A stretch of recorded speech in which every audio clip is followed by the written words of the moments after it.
Bismillahirrahmanirrahim. Assalamualaikum warahmatullahi wabarakatuh. Alhamdulillahi rabbil alamin. Wassalatu wassalamu ala sayyidina Muhammadin wa ala alihi wa sahbihi wa ummatihi ila yaumiddin wa ba'd. Fa ya ahbaballahi wa ahbaba rasulih sallallahu alaihi wasallam, usi nafsi wa iyyakum bi taqwallahi faqad fazal muttaqun fala tamutunna illa wa antum muslimun. Faqala ta'ala ya ayyuhalladzina amanu taqullaha haqqa tuqatih wa la tamutunna illa wa antum muslimun. Saudara-saudariku, semoga kita semua senantiasa disehatkan oleh Allah Subhanahu wa taala. Alhamdulillah, kita bermohon kepada Allah semoga seluruh amal ibadah yang telah kita tunaikan, khususnya dari awal Ramadan sampai dengan saat ini, berkenan diterima oleh Allah Subhanahu wa taala. Alhamdulillah, berjumpa kembali dalam kajian Madrasah Al-Bukhari, khususnya dalam kajian kitab As-Shaum. Hadis-hadis Nabi Shallallahu Alaihi Wasallam yang terkait dengan bimbingan dalam menunaikan ibadah saum, khususnya siam Ramadan. Alhamdulillah, dengan izin Allah Subhanahu Wa Taala kita telah membahas setidaknya 3 hadis dan pengantar penggalian dari dalil-dalil hukum kewajiban puasa yang terkait berkelindan dengan apa yang kita tunaikan pada kesempatan saat ini di bulan Ramadan. Dan di hadis yang keempat yang kemarin kita telah coba bacakan, sebagiannya telah kita ulas setelah masuk kepada bab kedua, yaitu tentang bab fadlis shaum, bab tentang keutamaan puasa. Dan kita telah bacakan sebagian dari nomor hadis 1894, susunan dari awal hadis Al-Bukhari sampai dengan ke bab ini, dan di kitab Shaum ini hadis urutan yang keempat. Ya, saya bacakan kembali untuk mengingatkan, setelah itu kita coba sambungkan penjelasan di pertemuan yang lalu. Bismillahirrahmanirrahim. Qala haddatsana Abdullah bin Maslamah an Malik an Abi Zinad an Al-A'raj an Abi Hurairah radhiyallahu ta'ala anhu anna Rasulullah sallallahu alaihi wasallam qala as-siyamu junnatun fala yarfuth wala yajhal wa in imru'un qatalahu aw syatamahu falyaqul inni sha'imun marratain والذي نفسي بيده لخلوف فم الصائم أطيب عند الله تعالى من ريح المسك yatruku ta'amahu wa syarabahu wa syahwatahu min ajli as-siyamu li wa ana ajzi bihi wal hasanatu bi asyri amthaliha. Diriwayatkan pula oleh Al-Imam Muslim dalam kitab sahihnya nomor hadis 1151. Di pertemuan yang lalu kita telah uraikan bahwa hadis ini akan menunjuk kepada kita keutamaan dalam penunaian ibadah siam, khususnya Ramadan yang sekarang kita tengah tunaikan bersama-sama, sekaligus menunjuk pada parameter tingkat keberhasilan siam seorang hamba, puasa insan beriman. Jadi kalau kita mau mengukur sampai dengan hari kelima Ramadan ini, di hari Sabtu ini, apakah siam kita berhasil, termasuk qiyam kita malam harinya berhasil, maka hadis ini bisa dijadikan salah satu acuan. Ingat ya, Nabi pernah mengatakan, dan ini sering saya sampaikan bahkan dalam madrasah Imam Al-Bukhari di kitab Shaum, bahwa Nabi pernah menegaskan rubba sha'imin laisa lahu min siyamihi illa al-ju' wal 'atash. Ya, tidak sedikit didapati orang-orang yang puasa itu tidak mendapati apapun dari puasanya, siamnya, kecuali rasa lapar dan haus saja. Wa rubba qa'imin laisa lahu min qiyamihi illa as-sahar. Dan sementara ada orang yang menunaikan qiyam di malam harinya tidak mendapati apapun dari qiyamnya. Tidak ampunan dari Allah, tidak juga pahala, tapi disayangkan hanya capek berdiri begadang saja.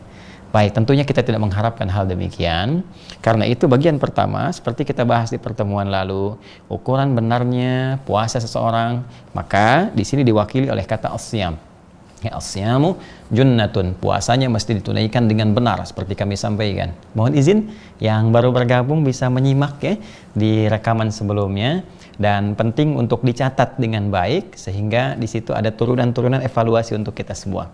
Baik, as-siyamu tidak disebutkan kata siyam seperti pernah kami jelaskan, kecuali menunjuk pada puasa yang mengacu pada hukum-hukumnya, aturan-aturannya, berbagai ketentuannya. Apalagi di sini menggunakan alif lam ta'rif ya, alif lam ta'rif akan menunjuk satu hal yang khusus.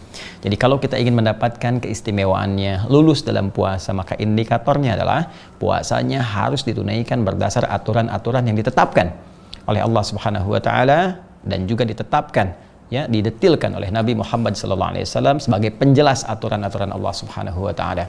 Maka kalau ini benar ditunaikan, junnatun, puasa yang kita tunaikan ini, yang dikerjakan dengan benar sesuai aturannya, teman-teman sekalian, itu akan menghasilkan perisai yang tak tampak, perisai imajiner langsung ya, menyatu dengan jiwa kita, karena setiap kali kita menunaikan ibadah dalam Ramadan itu membentuk karakter kebaikan, dan puncaknya takwa itu. Ya, sedangkan takwa itu kan dua, ya, bisa dilihat dari dua hal, dua pokok. Ya, satu menunaikan perintah Allah, yang kedua meninggalkan larangan Allah. Nah, menunaikan perintah Allah itu puncaknya adalah membentuk perisai. Ya, sehingga dengan perisai itu bisa mencegah kita berbuat maksiat. Saya ambil contoh misalnya amalan saat Ramadan dalam membentuk takwa, meningkatkan sholat. Sampai malamnya kita sholat, tuh kan, yang biasanya hanya fardu bagi sebagian orang, sekarang kita coba maksimalkan menunaikan sholat sunnah. Tarawih kan sunnah, ya kan? Nafilah, sunnah hukumnya. Maka fungsi sholat seperti pernah saya sampaikan, tanha 'anil fahsya wal munkar. Quran surah ke-29 Al-Ankabut di ayat ke-45. Ya, sholat itu fungsinya mencegah perbuatan keji dan mungkar, dua sumber keburukan. Jadi kalau ada orang yang buruk lisannya, buruk pandangannya, buruk hatinya, itu patut diduga dari satu di antara dua ini atau keduanya. Imma nafsu dari, ya, mohon maaf, syahwatnya yang disebut dengan fahsya, atau nafsu perut dan akal yang diingkari oleh hati disebut dengan mungkar. Dua ini saja. Nah, sholat mencegah itu. Ramadan kita tingkatkan pola sholat kita, kuantitasnya, kualitasnya, sehingga dengan itu membentuk satu suasana ruhiyah dalam diri kita yang semakin mendekatkan diri kepada Allah, karena dekatnya itu terjaga kita. Nah, saat terjaga itu muncullah kemudian perisai, ya, dalam diri kita yang mencegah kita berbuat maksiat. Dan di sisi lain meningkat amal kebaikan kita. Maksiat itu kan salah, kan, lawannya taat, soleh. Taat, soleh, maksiat, salah. Jadi ketika salah satu turun, yang lain pasti naik. Ya, silakan kalau tidak percaya. Kalau yang baik naik, berarti yang buruknya turun, kan? Artinya orang yang senang berkata baik, melihat yang baik, itu otomatis akan anti pada yang buruk. Nah, keadaan diri yang terjaga dalam kebaikan ini, yang secara otomatis terhindar dari keburukan, itu yang disebut junnah namanya. Seakan-akan tubuh kita itu punya perisainya yang menepikan segala hal-hal yang buruk. Jadi begitu mata misalnya ada pandangan yang tak baik, itu langsung dipalingkan. Ya, ghaddul basar itu. Wa qul lil mu'minina yaghuddu min absarihim. Quran surah ke-24 ayat 30 itu kan. Nah, katakan pada pria-pria beriman, dia memalingkan pandangannya. Nah, itu kecepatan berpaling itu kalau punya junnah, melihat sesuatu yang kotor langsung berpaling. Ya. Nah, termasuk di YouTube nih, ya, hati-hati nih. Ada tayangan-tayangan yang gak bagus. Saya sering ada lihat, ya. Ada beberapa komentar, Ustadz, itu kok iklannya gitu kan suatu yang kotor. Nah, ingat, algoritma YouTube itu mengikuti kebiasaan. Jadi kalau kebiasaan Anda pernah mengklik sesuatu yang kotor, ya tampil lagi itu. Ya, itu koreksi untuk kembali ke masing-masing. Tapi kalau kita biasanya klik yang baik-baik gitu kan, klik tentang Quran, klik tentang motivasi, tentang sedekah, tentang macam-macam, ya itu yang hadir itu, algoritmanya menyesuaikan, ya. Baik, bahkan nanti bisa ikut ke handphonenya loh, hati-hati loh, ya. Ikut ke handphonenya, dari apa yang sering kita akses, kita buka itu sering nanti muncul di beranda kita dan sebagainya. Nah, kalau punya junnah, itu kita terarahkan pada yang baik. Walaupun ada pancingan-pancingan yang kotor, kita tidak akan mengikutinya. Itulah junnah. Jadi as-siyamu junnatun, puasa yang benar, yang ditunaikan sesuai ketentuan itu, hukum dan aturannya, itu menghadirkan apresiasi pertama dari Allah melalui lisan Rasulullah, diberikanlah oleh Allah berupa junnah. Ya, perisai dalam dirinya yang mencegah dari perbuatan maksiat. Jadi kalau kita ingin ukur sampai hari kelima ini, teman-teman sekalian, coba dicek seberapa jauhkah keberhasilan puasa kita. Salah satunya, indikatornya ya meninggalkan perbuatan maksiat. Sedang nggak senang, mencela, senang berselisih, gitu kan? Berprasangka yang buruk, istighfar, astagfirullah, Allahumma innaka afuwun tuhibbul afwa fa'fu anna, gitu kan? Minta ampun kepada Allah, istighfar, la ilaha illa anta subhanaka inni kuntu minadh dhalimin. Kemudian dampak dari situ, karena yang maksiat itu tinggal, maka yang taatnya itu muncul. Maka tertariklah kebiasaan kita untuk meningkatkan amal saleh. Ya, ngajinya bertambah, gitu kan, senang berbuat baik dalam segala aspek yang bisa kita lakukan, baik fisikal ataupun material, ya. Secara fisik, sholatnya meningkat, baca Quran, secara materi, rajin sedekah dan sebagainya. Itu otomatis. Nah, untuk mengecek itu, Nabi meneruskan, ya, perhatikan terusannya yang kita bisa bacakan di sini, fala yarfuth. Maka kalau Anda ingin melatih itu semua untuk mendapatkan perisai puasa benar, aturan yang pertama, tinggalkan segala hal yang merusak. Ya, merusak. Hal-hal yang bisa mendorong kita berbuat maksiat, tak sadar kita berbuat salah, mengurangi nilai puasa kita. Pertama, rafath. Ya, rafath itu kata-kata yang kotor.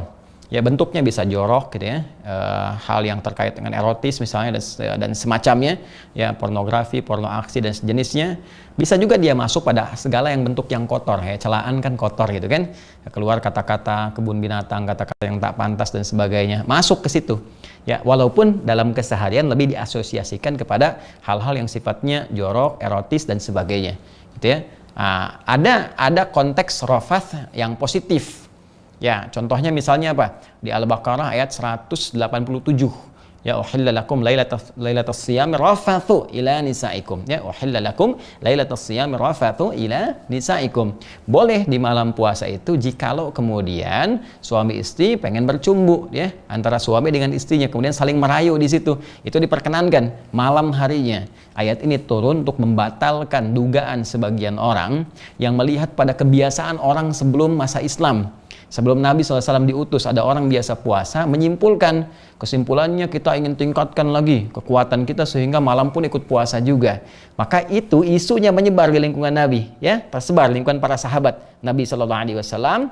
Maka ketika tersebar 1-2 pembicaraan, sampai berita kepada Nabi, turunlah ayat ini. Tidak benar, puasa itu siang harinya. Malam itu tingkatkan ibadah berupa qiyamnya. Kalaupun ada hubungan suami istri, ingin bercumbu rayu dan sebagainya, diperkenankan. Dan dalam cumbu rayu kadang-kadang keluar rafath kan, maka itu diperkenankan. Sama dengan iri hati, dengki, itu nggak boleh, dilarang, kecuali pada 2 hal. La hasada illa fitnatain. Tidak ada iri hati, dengki kecuali pada 2 hal. Ya rajulun atahullahul Quran, yaitu seorang yang diberikan anugerah oleh Allah Quran atau ilmu, kemudian dia mempraktikkan bacaannya siang dan malam. Wa rajulun atahullahul mal. Ya, kemudian yang kedua, Allah berikan kelapangan harta pada seseorang, kemudian fayunfiquhu, maka dia menginfakkan harta itu di jalan Allah siang dan malamnya. Jadi ini perbuatan ini boleh, ya kita merasa cemburu. Nah ini hasad boleh, dan namanya pun dirubah menjadi ghibthah. Ghibthah, hasad yang positif, yaitu kecemburuan yang positif. Di luar itu nggak boleh, kecemburuan untuk supaya orang lain nikmatnya hilang. Ya cemburu pada mobilnya, bagaimana supaya mobilnya rusak, nah, itu nggak boleh. Ya, demikian di sini fala yarfuth, dalam konteks yang negatif jangan dilakukan rafath, kata-kata yang kotor. Ya mohon maaf sekali saat masih puasa kok sibuk berselisih, ya sibuk berprasangka buruk, sibuk bikin hoax. Hati-hati nih ya, hati-hati. Saya sering baca berita, ya berita-berita di online misalnya, baik media cetak, elektronik ya khususnya. Kita lihat tiap hari kok tampilannya ada aja ya yang berselisih, ya padahal sedang puasa loh, hati-hati. Ya kan? Kemudian ya saling balas, saling ini, saling itu, apapun profesinya.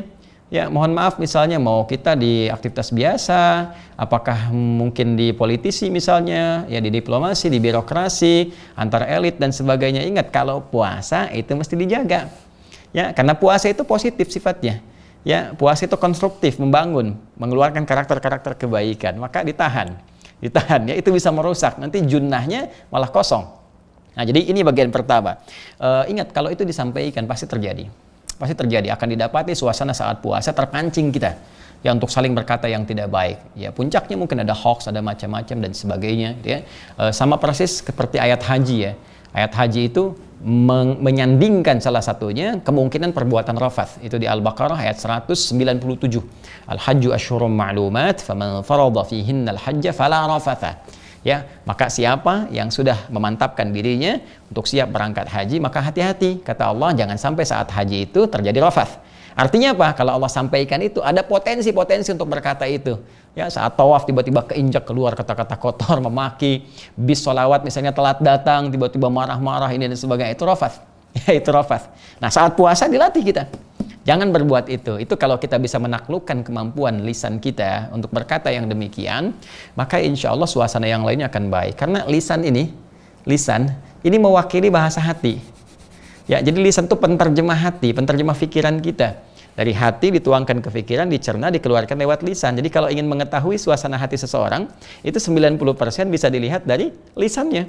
10%-nya gesturnya, gitu kan? Baik, jadi bisa kelihatan dari lisan apa yang dia bicarakan, itu kita bisa nilai.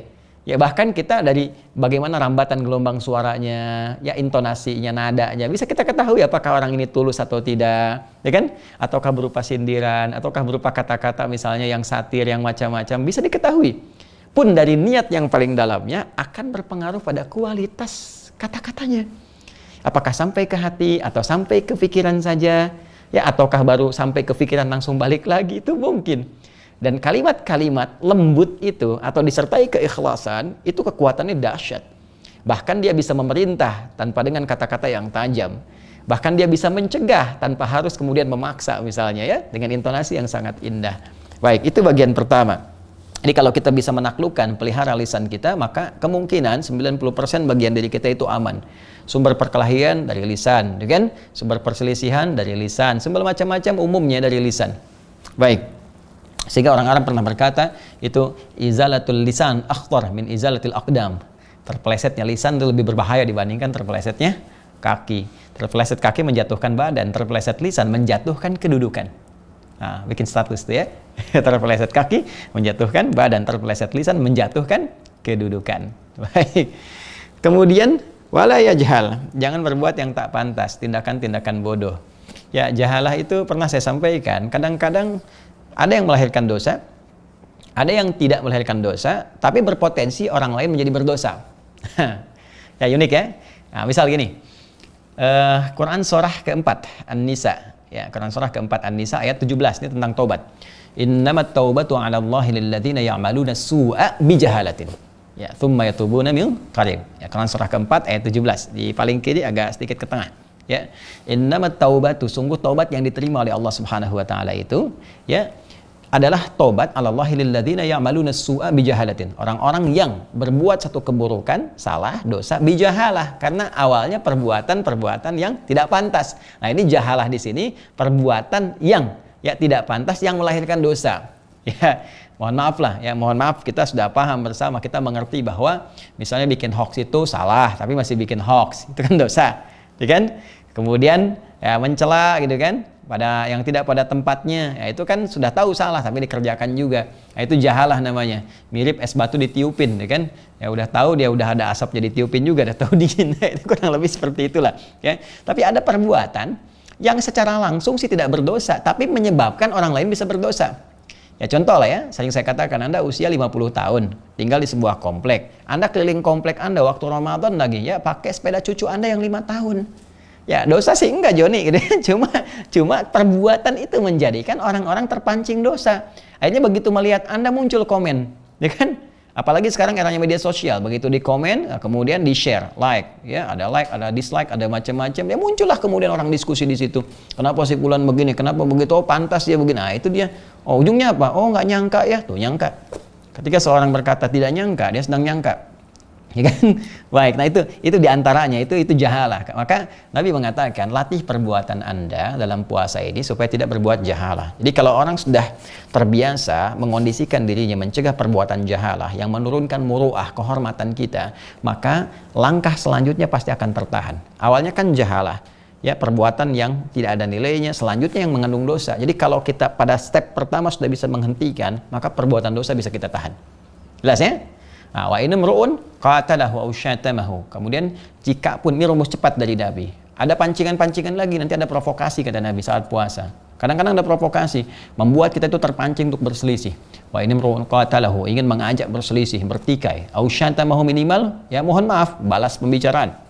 Saling berbalas, saling sindir, saling mencaci, saling mencela. Satu nyebut A, yang kedua nyebut B dan sebagainya. Itu kalau Nabi sebutkan pasti terjadilah. Ya pasti terjadi. Maka orang yang puasa, jika dia ingin mendapatkan junnah dan sempurna puasanya, maka kata Nabi, "Falyaqul inni shaim." Katakan saya sedang puasa. Ya. Nah, ini bisa dua sisi. Bisa pada orang yang mengajak kemudian memancing, memprovokasi sebagai peringatan bagi dia untuk mengingatkan bahwa ini suasana sedang suasana puasa. Kita bisa katakan ini suasana puasa, ya. Nah, ini suasana puasa dengan bahasa kita kan. Jadi kalau ada yang mancing-mancing begini-begini, Anda ingatkan Anda, bertakwalah kepada Allah, ini sedang puasa. Ini Ramadan. Ya, bisa seperti itu. Bisa yang kedua, ya itu kepada diri kita. Kalau orangnya memang sudah ya nggak punya batas dalam nilai kebaikan lah. Ya dalam arti mohon maaf, dalam arti bukan artinya kebaik-baik banget, nggak, terhambat untuk menjadi baik. Sehingga kita katakan ingatkan begitu pun balik marah. Ya ini sedang Ramadan, ya nggak pantas lah kita sedang puasa. Dia balik, emang kenapa? Soleh kamu gini. Nah kalau sudah kondisi yang begitu, katakannya pada diri kita, ya pada jiwa kita. Saya sedang puasa, nggak boleh balas. Saya sedang puasa, kita doakan ya Allah bukakan pintu hati baginya, lembutkan jiwanya ya Allah, damaikan keadaan hatinya, ya baikkan lisannya. Sudah cukup, ya cukup. Setelah itu kita diam. Diam dalam sesuatu perdebatan, walaupun kita unggul di dalamnya, itu tetap menjadikan kita mendapatkan apresiasi dari Allah Subhanahu wa taala. Punya nilai di hadapan Allah. Wal kadhiminal ghaidha. Orang-orang yang sanggup menahan amarah disediakan surga seluas langit dan bumi. Bahkan dalam salah satu riwayat disediakan satu istana di antara taman-taman surga. Ya, ada yang mengatakan di tepian surga. Ada yang berkata, Ustadz kok di tepian? Ya biarin aja, yang penting dapat istana daripada enggak sama sekali ya di surga, ya kan? Baik, masya Allah. Teruskan. Ya, marwataini walladzi nafsi biyadihi. Nah, demi Allah yang menggenggam jiwaku, masya Allah. Ini saya sering katakan Rasulullah itu kalau berkata sebetulnya tidak harus bersumpah, karena beliau itu semua tutur katanya adalah terbimbing oleh firman Allah Subhanahu wa taala. Wahyu dari Allah Subhanahu wa taala, petunjuk dari Allah. Wa ma yantiqu 'anil hawa in huwa illa wahyu yuha. Dan beliau tidak bertutur dari nafsunya, tapi semua bimbingan dari Allah Subhanahu wa taala. Karena itu kalau ada dalam pembicaraan Nabi disampaikan informasi dan disertai dengan sumpah, apalagi mempertaruhkan jiwanya. Walladzi nafsi biyadi, demi Allah yang menggenggam jiwaku, demi jiwaku yang digenggam oleh Allah Subhanahu wa taala. Nabi sampai mempertaruhkan keadaan jiwanya untuk bersumpah. Ini menunjukkan sesuatu yang sangat penting. Ya, sesuatu yang sangat penting. Kata Nabi, la khulufu fa bis-shaimi atyabu 'indallahi ta'ala min rihil miski. Di riwayat lain, atyabu 'indallahi yaumal qiyamati min rihil miski. Orang-orang yang mampu mengerjakan seperti yang tadi, dia jaga lisannya dari perbuatan rafas, menjaga dirinya, menjaga keadaan dirinya supaya tidak terpancing dalam keburukan. Itu oleh Allah diberikan satu kemuliaan. Ya, di antara tandanya orang yang berhasil ini, jadi nanti saat hisab, saat kiamat, kita akan ketahui ahli ini. Ahli puasa yang nanti kelak, nanti kita akan dapati hadisnya juga, mendapatkan anugerah masuk surga dari Babur Rayyan, pintu Ar-Rayyan. Dan tanda-tandanya di antara mereka adalah bisa kelihatan keluar bau harum ya di mulutnya. Demi Allah yang menggenggam jiwaku, kata Nabi Muhammad SAW, la khulufu famis saimi, sungguh bau mulut ya orang yang puasa itu, yang benar puasanya, yang seperti tadi disebutkan, bukan menahan lapar dan haus saja, kan? Tapi bagaimana mengontrol dirinya, mengontrol lisannya, mengontrol keadaannya, menjauhi pancingan provokasi. Orang-orang seperti ini diberikan tanda oleh Allah. Di antara tanda utamanya keluar bau harum semerbak di lisannya lebih daripada bau harum kasturi. Ya, kasturi itu yang paling tinggi tingkat harumnya. Rihal miski itu khitamuhu misk wa fi dzalika falyatanafasil mutanafisun, kan? Khitamuhu misk ini sudah jadi ungkapan dalam Al-Quran dan diambil di kalangan masyarakat orang Arab. Bagaimana akhir kehidupan yang semerbak, yang wangi dan sebagainya. Itu sebagai kata kiasan. Nah, ada orang yang diapresiasi oleh Allah, jadikan lisannya itu mengharumkan, melahirkan bau harum yang semerbak. Ya, bau harum yang mewangi itu, masya Allah, sangat luar biasa. Dan jangan salah memahami ini ya. Nah, yang salah memahami, dulu ada anak SD ya, satu cerita gambaran gitu kan. Sampai rumah nggak mau sikat gigi, nggak mau apa kan, sampai bau mulutnya itu luar biasa lah kalau bicara. Habis sahur makan jengkol, kemudian malamnya buka makan pete dan sebagainya. Ibunya tanya, kenapa kamu nggak sikat gigi, baunya kan aneh ini. Mama, di sekolah diajarkan bau mulut orang puasa itu lebih wangi ya, di hadapan Allah dibandingkan dengan minyak kasturi. Bukan berarti nggak ini ya, bukan berarti harus bau gitu. Itu cara bacanya juga penting. Ya, mungkin kita bisa katakan ya harumnya apa namanya, lisan atau mulut orang yang berpuasa itu yang diapresiasi. Jadi bau yang dimaksudkan di sini bukan bau yang nggak jelas ya, yang dimaksud harum ya, harum, indah, semerbak seperti kita pakai minyak wangi. Ini adalah pertama bentuk majas saat di dunia, majas kiasan saat di dunia, yaitu apa? Kita yang menjaga lisan itu dari keburukan sehingga keluar kata-kata mulia itu harum ya, itu semerbak sehingga menyebar keharumannya dan diakui, bahkan dicatat, bahkan sebagian orang membuat status dengan itu ya, istilah kita quotes gitu kan. Nah, di akhirat majazi itu menjadi hakiki, dijadikan oleh Allah nilai kebaikan itu. Ada sebagian hamba yang memang diistimewakan dengan keadaan harum ini ya. Saya ambil contoh, misalnya saya di kesempatan Jumat lalu saya sampaikan di khutbah Jumat dan mungkin di Adinet Official juga ditayangkan kembali. Ada Imam Nafi' Al-Madani gitu ya. Imam Nafi' Al-Madani ini punya dua nanti yang meneruskan qiraat beliau, yaitu Imam Warash dan Qalun. Imam Warash dan Qalun. Itu Qalun sekarang dibacakan di Tripoli, ada di Libya gitu kan. Warash misalnya di Mesir dan sebagian Afrika. Nah, itu teman-teman sekalian, Imam Nafi' ini punya keunggulan. Walaupun pendengaran beliau nggak terlampau sempurna, tapi beliau ini Masya Allah, ini ahli Quran, bisa membenarkan dan melihat kesalahan seorang pembaca Quran dari gerakan bibirnya saja. Dan setiap beliau bicara itu mengeluarkan bau harum. Ya. di lisan beliau yang mulia, ya, di mulutnya keluar bau harum, kebaikan-kebaikan. Itu karena barokah Al-Qur'an. Ya, barokah Al-Qur'an. Dan ya Majasi ini yang paling banyak, Majasi yang paling banyak. Artinya ahli Qur'an itu bisa dilihat lah, kata-katanya lembut, baik gitu kan. Kita bisa saksikan banyak orang-orang ahli Qur'an dan keluar bagaimana kata-kata yang sangat mulia dari mereka. Kemudian kita teruskan, yatruku ta'amahu wa syarabahu wa syahwatahu min ajli. Ini poinnya. Ya, maka orang yang puasa yang benar itu kalau ingin mendapatkan junnah, ingin sempurna, ingin mendapatkan kemuliaan tadi, di dunia dimuliakan oleh Allah, terbebas dari maksiat, ya, dalam arti ada penjagaan Allah Subhanahu wa taala. Dia bukan maksum, yang maksum hanya nabi. Ya, hanya nabi, hanya para rasul. Tapi dia mendapatkan penjagaan dari Allah Subhanahu wa taala berbentuk kemuliaan. Dalam bahasa Arab disebut karamah. Ini kalau ke nabi itu mukjizat, kalau ke manusia biasa itu karamah. Nah, di antara perbedaannya, kalau mukjizat harus ditampakkan, diumumkan. Ya, di-share, diketahui, disampaikan untuk membuktikan kenabian. Makanya mukjizat Nabi Muhammad SAW dibuktikan, ditunjukkan langsung, ya, supaya orang tahu ini Nabi. Mukjizat Nabi Isa sebelumnya, mukjizat Nabi Musa alaihissalam jami'an itu kan, itu ditampakkan supaya mengerti ini Nabi. Tapi karamah itu tidak diobral. Biasanya baru ketahuan itu nanti setelah meninggal, ya. Baru nampak sebagian-sebagian lah, tapi orangnya nggak ngaku-ngaku, ya, nggak pasang pelang misalnya punya karamah, punya ini, tidak. Dia biasa saja, tapi ada kemuliaan melekat pada dirinya, dan banyak karamah itu.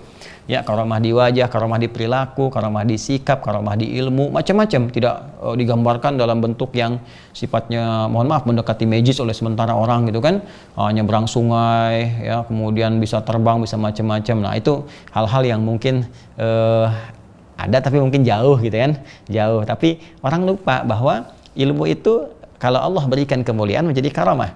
Ya, ingat ya, adab kalau Allah berikan kemuliaan menjadi karamah. Ya, jadi adab, ilmu, akhlak dan semacamnya itu kemuliaan.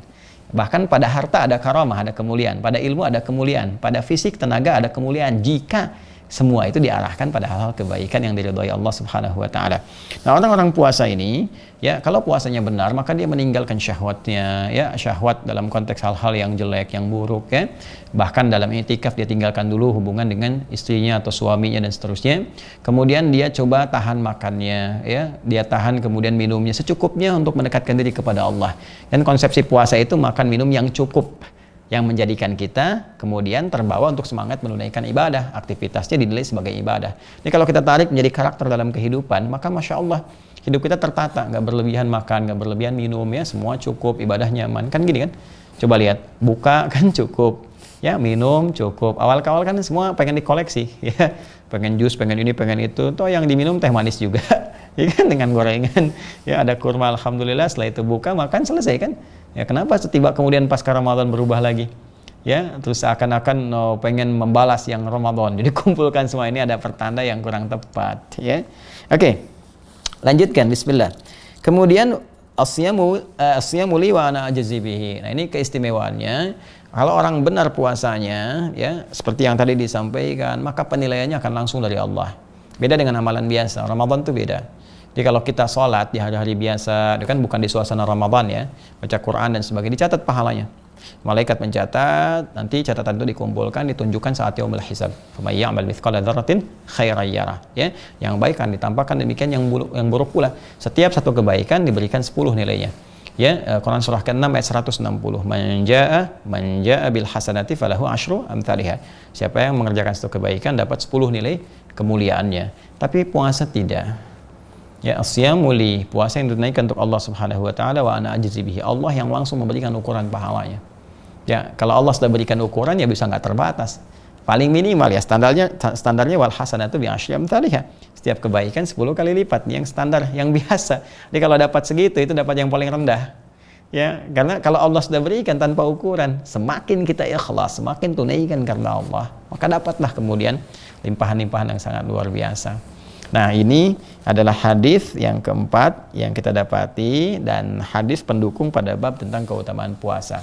Secara singkat, kalau puasa yang ditunaikan dengan baik, sesuai aturan, sesuai hukum-hukumnya, kan, sesuai ketentuannya, maka pertama Allah apresiasi dengan memberikan satu perisai dalam dirinya sehingga tercegah dari perbuatan maksiat. Kemudian juga Allah jadikan keadaan diri menjadi lebih terhormat, ya. Lisan tertata, keadaan diri tertata, sehingga dengan itu mendapatkan apresiasi, semerbak wanginya di dunia, dan mendapatkan bau harum lebih harum dari kasturi saat kembali kepada Allah di akhirat. Dan lebih daripada itu akan dilipat gandakan pahalanya langsung dari Allah Subhanahu wa taala, sehingga terkumpul segala bentuk kemuliaan pada dirinya. Inilah kesimpulan dari bab yang kedua, teman-teman sekalian. Alhamdulillah telah kita tuntaskan. Ya, alhamdulillah, semoga kita diberkahi oleh Allah Subhanahu wa taala dan semoga mendapatkan rahmat Allah Subhanahu wa taala, diterima amal ibadah kita, dan mohon maaf bila ada hal-hal yang kurang berkenan. Semoga Allah muliakan sekali lagi dan menerima ibadah kita dengan limpahan-limpahan kemuliaan. Allahumma taqabbal minna innaka antas sami'ul 'alim wa tub 'alaina innaka antat tawwabur rahim. Rabbana zalamna anfusana wa illam taghfir lana wa tarhamna lanakunanna minal khasirin. Faghfir lana dhunubana ya Allah wastir 'uyubana innaka antal khairus satirin. La ilaha illa anta subhanaka inni kuntu minadh dhalimin. Nastaghfiruka wa natubu ilaik. Wa sallallahu ala sayyidina Muhammad wa ala alihi wa sahbihi ajma'in wa akhiru da'wana anil hamdulillahi rabbil alamin. Assalamualaikum warahmatullahi wabarakatuh.